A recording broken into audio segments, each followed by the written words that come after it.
Deep in the woods of Florida's Swanee River State Park lies a long, once very much traveled bridge. But it's what's at the other end of that bridge that gives us a glimpse at a part of Florida's past reclaimed by nature. And that would be the now ghost town of Ellaville, Florida. But the town didn't always look like this, as it was once a thriving community with more than 1,000 residents.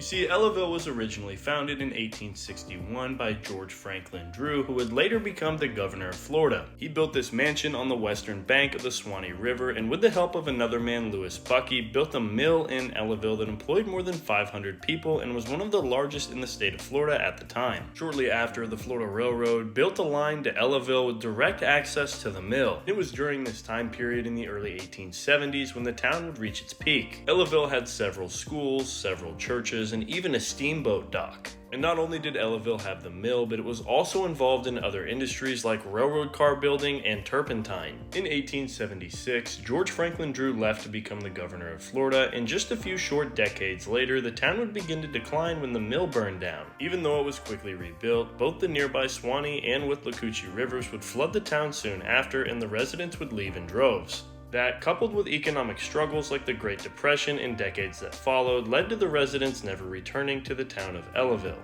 There were almost no yellow pine left in the area, crucial to the mill's production, and in 1942 the post office finally closed. And unfortunately, this meant the Drew Mansion was also abandoned and was vandalized for years before it was burnt down in the 1970s.